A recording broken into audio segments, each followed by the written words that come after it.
اعوذ باللہ من الشیطان الرجیم، بسم اللہ الرحمن الرحیم۔ سیرت رسول عربی صلی اللہ علیہ وسلم، مصنف علامہ نور بخش توکلی علیہ الرحمہ۔ باب نمبر 5، خلیہ مبارکہ کے بیان میں۔ لعاب دہن مبارک۔ آپ صلی اللہ علیہ وسلم کے منہ مبارک کا لعاب زخمی اور بیماروں کے لیے شفا تھا۔ چنانچہ فتح خیبر کے دن آپ نے اپنا لعاب دہن حضرت علی المرتضیٰ رضی اللہ تعالی عنہ کی آنکھوں میں ڈال دیا تو وہ فوراً تندرست ہو گئے، گویا درد چشم کبھی ہوا ہی نہ تھا۔ غار ثور میں حضرت صدیق اکبر رضی اللہ تعالیٰ عنہ کے پاؤں کو کسی چیز نے کاٹ کھایا۔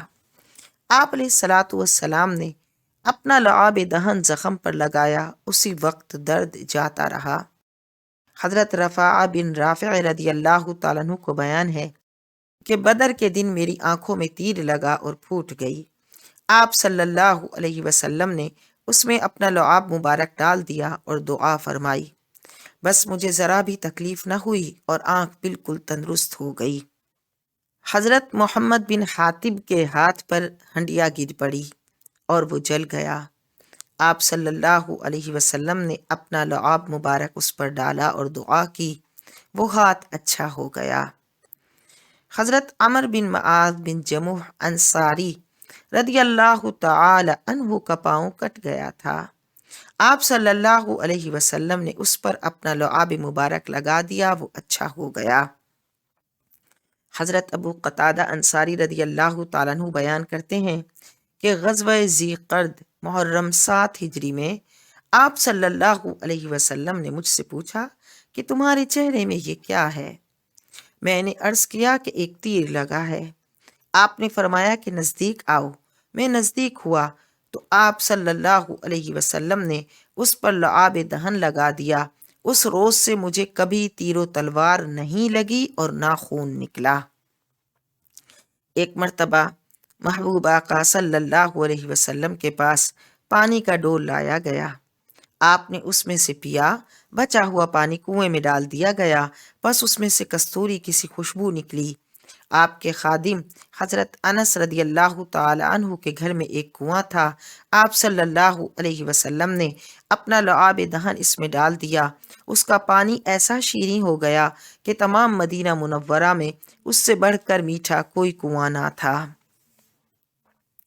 عاشورہ کے روز آپ صلی اللہ علیہ وسلم بچوں کو بلا کر ان کے منہ میں اپنا لعاب دہن ڈال دیتے اور ان کی ماؤں سے فرماتے کہ شام تک ان کو دودھ نہ دینا، بس وہی لعاب دہن ان کو کافی ہوتا۔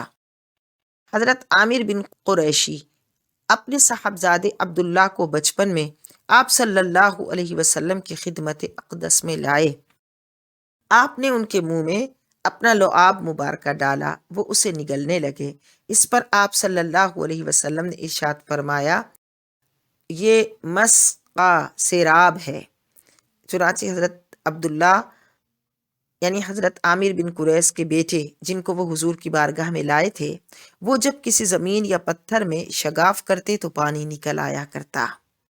عتبہ بن فرقد جنہوں نے حضرت عمر رضی اللہ تعالیٰ عنہ کے عہد مبارک میں موصل کو فتح کیا، ان کی بیوی ام عاصم بیان کرتی ہیں کہ عتبہ کے ہاں ہم 4 عورتیں تھیں۔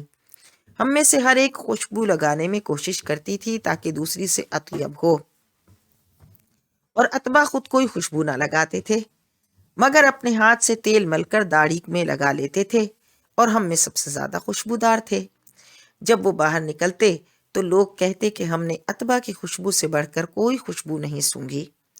ایک دن میں نے ان سے پوچھا کہ ہم خوشبو کا استعمال میں کوشش کرتی ہیں اور آپ ہم سے زیادہ خوشبودار ہیں، اس کا کیا سبب ہے؟ انہوں نے جواب دیا کہ آپ صلی اللہ علیہ وسلم کے عہد مبارک میں میرے بدن پر آبلے نمودار ہوئے۔ میں خدمت اقدس میں حاضر ہوا اور آپ سے اس بیماری کی شکایت کی۔ آپ نے مجھ سے ارشاد فرمایا کہ بالائی کپڑے اوپر کرو۔ میں نے اوپر کی اور آپ کے سامنے بیٹھ گیا۔ آپ نے اپنا لعاب مبارک اپنے دست مبارک پر ڈال کر میری پیٹھ اور پیٹ پر مل دیا۔ اس دن سے مجھ میں یہ خوشبو پیدا ہو گئی۔ اس حدیث کو طبرانی نے اوسط میں روایت کیا۔ منہ مبارک فراخ، رخسار مبارک ہموار، دندان ہائے پیشین کشادہ اور روشن و تاباں۔ جب آپ کلام فرماتے تو دندان مبارکہ سے نور نکلتا دکھائی دیتا تھا۔ بیہقی نے بروایت ابو ہریرہ رضی اللہ تعالی عنہ نقل کیا ہے کہ جب آپ ضحک فرماتے تو دیواریں روشن ہو جاتی۔ آپ کو کبھی جمائی نہیں آئی۔ حضرت عمیرہ بنت مسعود انصاریہ روایت کرتی ہیں کہ میں اور میری 5 بہنیں رسول اللہ صلی اللہ علیہ وسلم کی خدمت میں حاضر ہوئیں۔ آپ قدید خشک کیا ہوا گوشت کھا رہے تھے۔ آپ نے چبا کر ایک ٹکڑا ان کو دیا، انہوں نے بانٹ کر کھا لیا۔ مرتے دم تک ان میں سے کسی کے منہ سے بوئے ناخوش پیدا نہ ہوئی اور نہ کوئی منہ کی بیماری ہوئی۔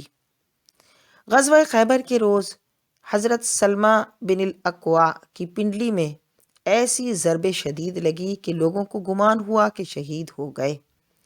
آپ علیہ الصلاۃ والتسلیم نے 3 بار اس پر دم کر دیا، پھر پنڈلی میں کبھی درد نہ ہوا۔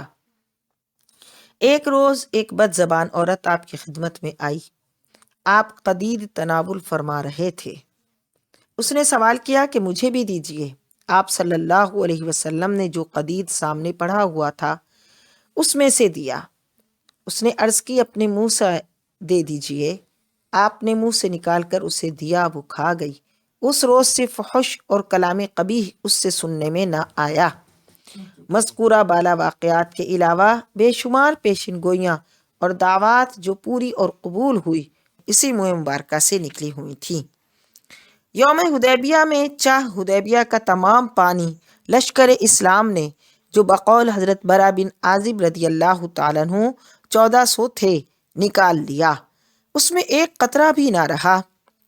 آپ صلی اللہ علیہ وسلم نے پانی کا ایک برتن طلب فرمایا اور وضو کر کے پانی کی ایک کلی کنویں میں ڈال دی اور فرمایا کہ ذرا ٹھہرو، اس کنویں میں اس قدر پانی جمع ہو گیا کہ حدیبیہ میں تقریباً 20 روز قیام رہا۔